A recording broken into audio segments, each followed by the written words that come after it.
Hello, and welcome to the Daddy of Them All podcast, where we celebrate the people, places, and traditions that make Cheyenne Frontier Days more than just a rodeo. It's a way of life. I'm your host, Tara Vreeland, and we're giving you a first look at the 2026 Cheyenne Frontier Days celebration, one of our biggest ever.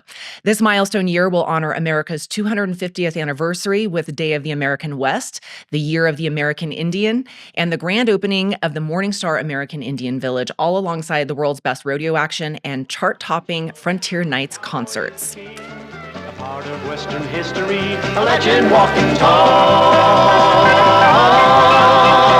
Cheyenne Frontier Days, the daddy of all. 2026 will be a year that celebrates who we are, where we've come from, and the legacy we continue to build right here in Cheyenne, Wyoming. We're presenting all of 2026 in a special three-part series. And while the Cheyenne Frontier Days Rodeo and Arena honors America's story, another story is rising just steps away, one that has been generations in the making. Today, I'm joined by Affie Ellis, Foundation Board Member and one of the visionaries and guiding voices behind the new Morningstar American Indian Village, opening during the 2026 celebration. Affie, welcome. Thank you so much for being here. I know this has been years in development. What does it feel like to finally see the Morningstar finally come to life? Well, thank you, Tara, for having me on the podcast this morning. I'm really humbled and excited to share this vision that has been years in the making, as you mentioned. When I first moved to Cheyenne, I started volunteering for the Cheyenne Foundation, or we didn't have a foundation back then, but the Indian Village. Got to know the dancers, got to know a lot of the vendors. And so I've spent a lot of time in that area. And there, it was a beautiful place, a very special place to a lot of people, but there were definitely some inadequate facilities. Bathrooms were long, very long lines. Not very many stalls when you have hundreds and hundreds and thousands of visitors in there. Dancers and viewers would bake in the sun during performances. Later in life, I tried taking my elderly parents there in wheelchairs, and it really wasn't ADA compliant. So, really, the vision was, how can we do this better and do it justice? And that's what the Morningstar Village will represent. And so the conversation obviously started years ago. How did that come about then? Obviously, you needed to bring it up to speed with to make sure guests could be more comfortable, but also it's about celebrating the cultures and the Plains tribes. And so how did the conversation start with that? Well, initially, I think we started looking at the current space that where the Indian Village is right now. And most people don't realize it's located at the lowest part of the park. So when we have those big summer storms that we do during Frontier Days, all the water accumulates there. And when I was a volunteer, we'd always have to have contingency plans of where we would move the dancers who literally camp at that location. Where could we move them so that their regalia was secure, that they were staying out of the elements, and to address some of those water drainage issues would have been massively expensive. So Cheyenne Frontier Days, our board, Foundation Board, and others came together and decided on a location that's closer to the museum. And I think it'll be a real showstopper. If anyone's driven by that area right now, it's really exciting to see the progress. Poles are coming up. A building is being, they're building structures being erected. And so it'll just provide a better experience for the performers, the vendors, and the participants who come to the Indian Village and watch these wonderful cultural things. And it's probably really exciting for all the guests to come, but for you to know just as a concept and now it's becoming reality is really exciting. So the entire design of Morningstar has meaning behind it. And, there's the round dance arbor to the quarter semicircle shapes of the vendor buildings. What does the symbol of the circle stand for? Yeah, for a lot of Native cultures, the circle is a very important symbolic design that really incorporates this theory of, where you start as a human being and, your full life cycle and how you eventually return to the earth. And so for Plains tribes, Southwestern tribes, a lot of tribes, the circle is a very important symbol. And so the dance arbor is shaped in a circle, but a lot of the vendor booths that we are designed in a semicircle. So rather than the current village, which is very square, kind of represents, in my view, a fort, like Fort Laramie or, some of these other historic forts. This one is a lot more free-flowing. It'll feature more natural elements. I think if you think of the American Indian Museum in Washington, D.C., the design of that has a lot of curves that are meant to represent waves or water, more natural elements. So I think the visitor, when they first come to the Morningstar Village, will get a sense of some of those softer lines and really kind of be woven into that space in a real circular way. So I think it'll be a really dynamic experience. So it's very intentional. So if you didn't know that going into it, is definitely something to pay attention to. And you're talking about the vendors. Tell us about the vendors that have been there in the past that are still going to be there. You have food, you have arts and crafts, you have jewelry. What can we expect with the vendors? Well, I see that you wear a very beautiful Native American squash, and I think a lot of people love shopping those vendor booths, but I don't know that they quite appreciate some of the history that goes behind that. A long time ago, you had a lot of Native people who were making jewelry, beaded jewelry, silversmith jewelry, which was something my grandfather did. And there were a lot of impersonators. And so Congress actually passed something that protects Native American arts and crafts. You cannot sell something purporting to be made by a Native person if they are not made by someone who's indigenous. And so that's one feature of the village I really like, is that we have a lot of Native American artists who come that make the jewelry themselves. And the other Indian village that we're saying goodbye to, really some inadequate space. The vendors did have some concerns about their security. A lot of the spaces were separated by chicken wire. And so these will be a lot more, I think, secure spaces that will really highlight and celebrate their Native artwork. And so to anyone who, I get asked this question a lot, is it offensive to be a non-Native person and wear Native American jewelry? Absolutely not.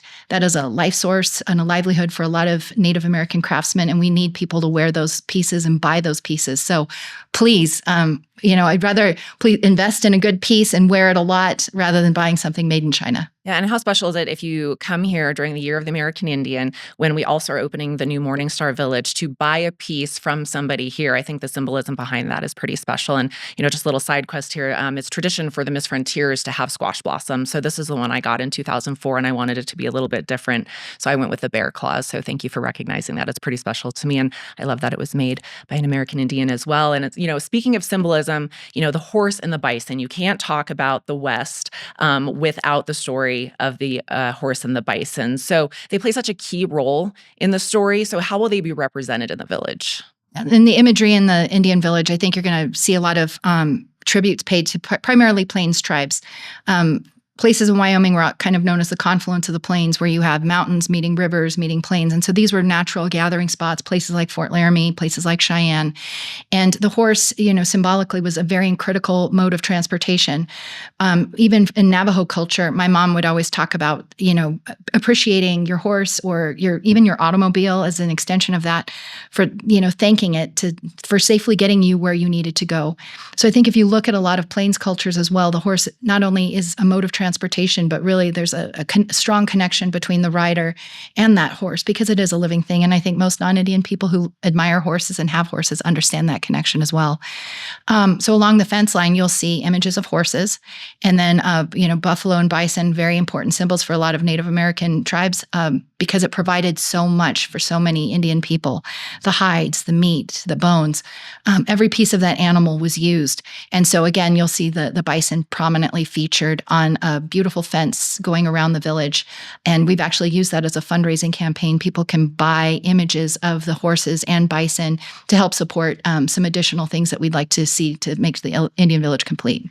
It sounds like you have to visit the village more than one day to kind of take it all in. What are they going to see there? We're going to have the flute playing. We're going to have the dancing. What other things can they expect during Cheyenne Frontier Days when the village is open? Yeah, and we've had a group of people that are from the foundation, from the museum, from Cheyenne Frontier Days, Inc., and other kind of volunteers, and obviously our architects and designers all come together, and we have an education subcommittee, and we've talked about how this can be not just a place that's utilized or visited during Cheyenne Frontier Days, but a year-round location. So one thing we like to tell folks about is how we've incorporated some of the work right across the street from the Cheyenne Botanic Gardens, so we can give visitors a better understanding of the plant life that's there. So they'll see plants that were important to a lot of Native tribes. They'll see its common name, its scientific name, and then where possible, if there's an Indian name, like the Arapaho version of what that plant is, how it was used, who used it. And so I think it'll give visitors just a broader view of what the culture was like pre-European contact. Yeah, the education behind it is amazing. So no cutting corners there. So people are going to walk away, with more than just an experience. They're going to have the knowledge of what it represents as well. So I love that. And one of the more striking features is the Veterans Mural. Can you talk to us about that and what's the story behind that? The Veterans Mural is going to be an incredible feature of the Indian Village.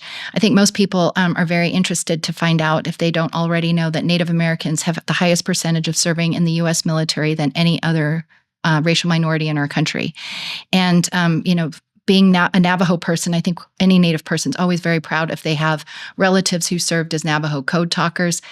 These languages, which were often, during the assimilation era, discouraged from being used and actually, forcibly removed from Native kids' tongues, was actually used to help defend our country during conflicts, international conflicts like World War II.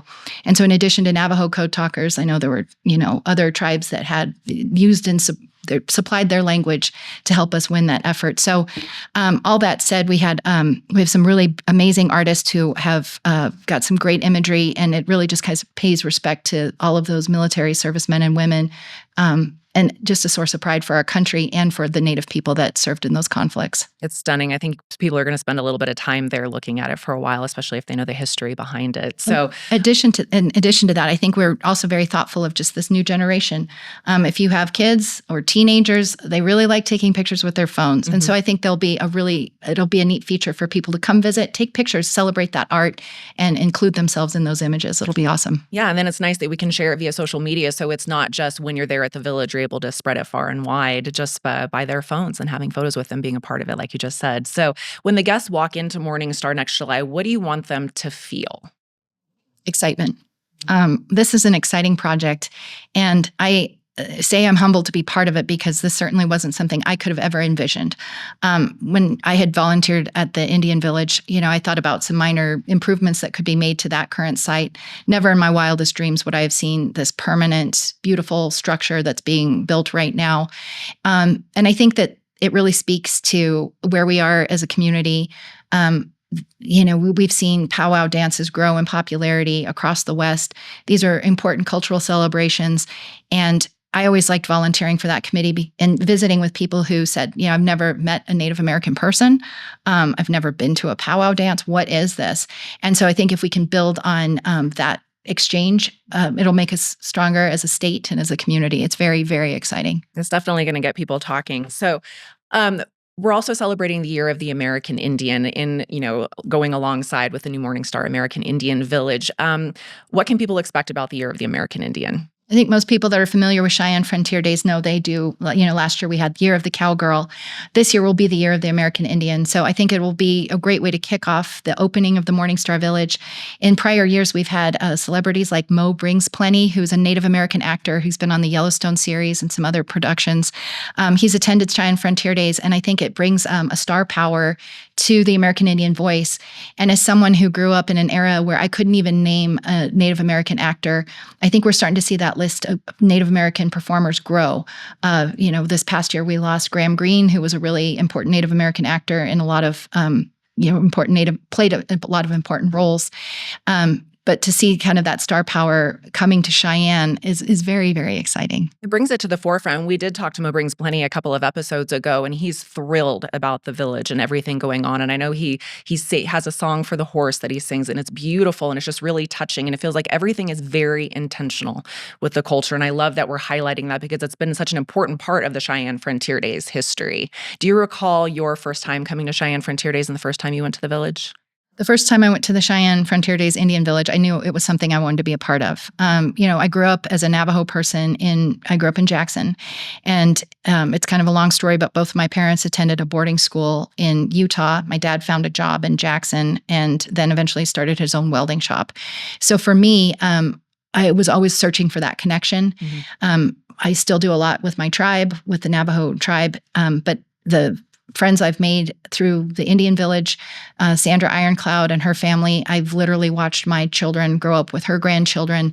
They're all in high school right now, and it's just been such a special thing for me on a very personal level.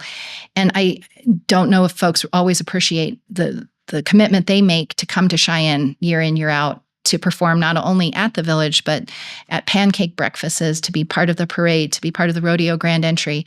I mean, they really work very, very hard. And so I think this is a really appropriate way to commemorate and celebrate all the contributions they've made over the years to Cheyenne. I feel like they're part of our community. They absolutely are. And it is stunning when you see the dresses and you hear the jingle dresses and you see all the colors and the dancing and the music. I mean, it is breathtaking. It'll leave you speechless. And I'm sure we can expect more of that as the year comes. So thank you so much, Affie, for giving us a preview into the new Morningstar American Indian Village. It's such a powerful reminder that CFD isn't just about celebrating the past, it's about honoring the culture that shaped the West, and it's still shaping it today. Is there anything I missed about the new Morningstar American Indian Village that you would love to share?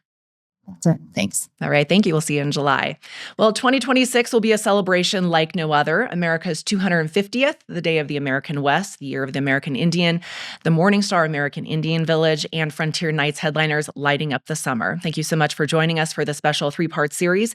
We look forward to seeing you this July for the 130th Daddy of 'em All. A part of Western history, a legend walking tall. Cheyenne Frontier Days, the daddy